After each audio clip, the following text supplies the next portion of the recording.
Welcome to Open Whispers channel.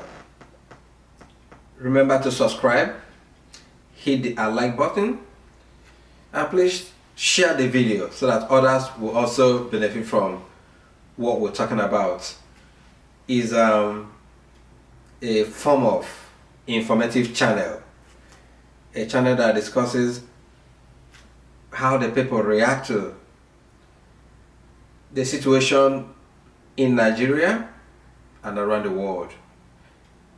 Let me take up a minute to thank all those who will be sending in their comments and those also who have been sharing the video. We'll keep on appreciating, but let's keep doing what we are doing. And remember that when a secret whisper turns to an open whisper, the tyrant knows that his time is up.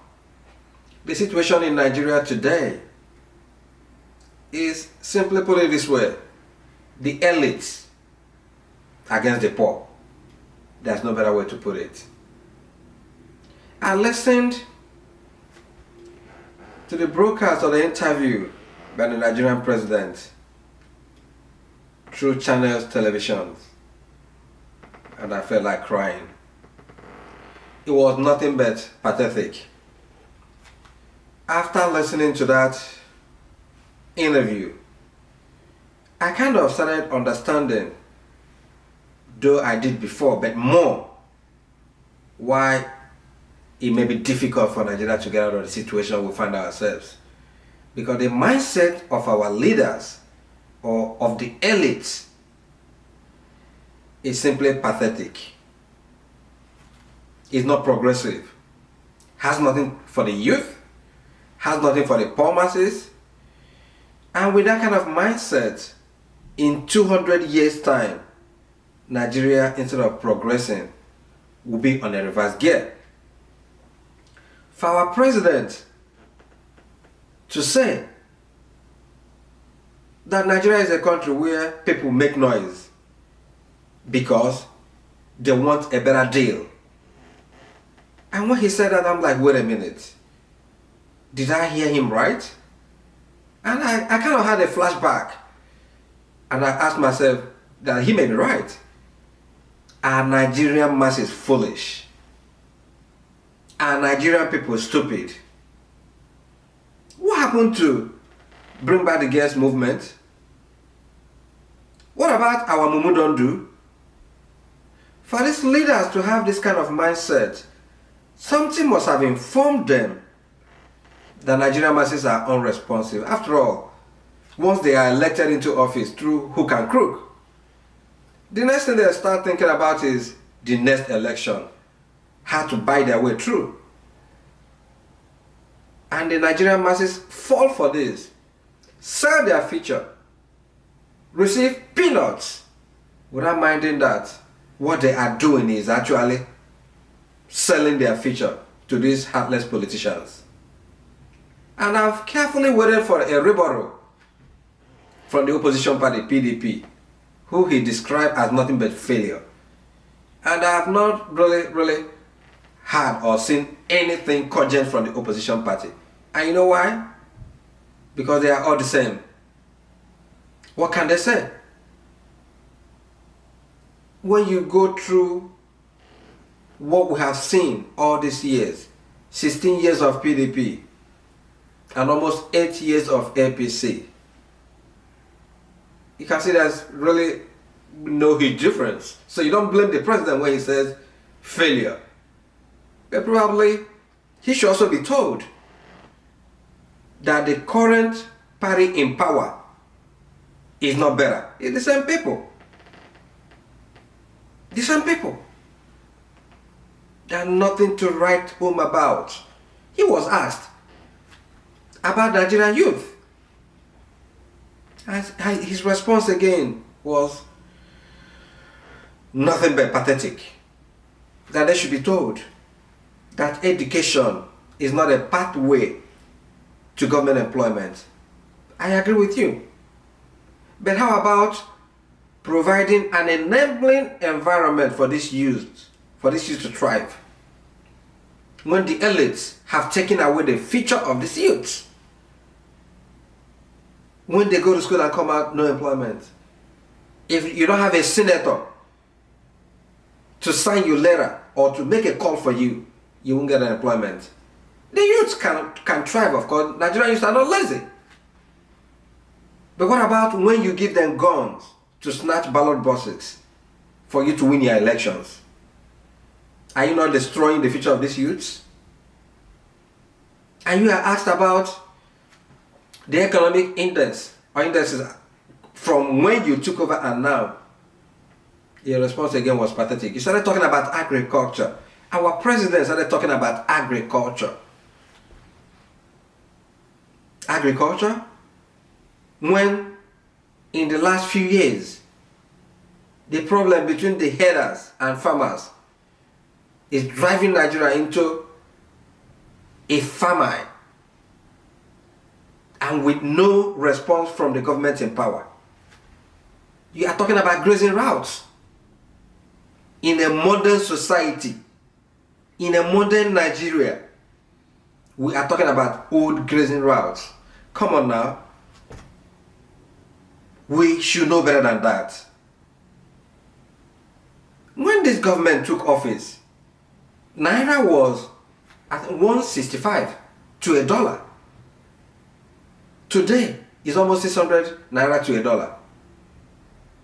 And you don't believe in the economic index provided by your own agencies. This is sad. It means there is no hope for Nigeria. As we go into 2023 general elections, the president was asked about the next general election, and he spoke with both mouths.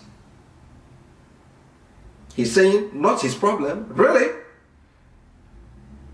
And he is talking about a successor that is close to his chest. That is your right, Mr. President, to anoint a successor. But I hope it will be a better successor this time around. I hope Nigerians will have the opportunity of choosing the next president that can drive Nigeria from the analog we are in now to an Orogia. Because from the way we are going, from the presidency all the way to Imo State, across the states, it's the same story. Nigeria is not progressing. And it's just not about the president. It's not just about these elites. What about those being governed? What about the led? Because a tyrant cannot be a tyrant without a cooperation from the led.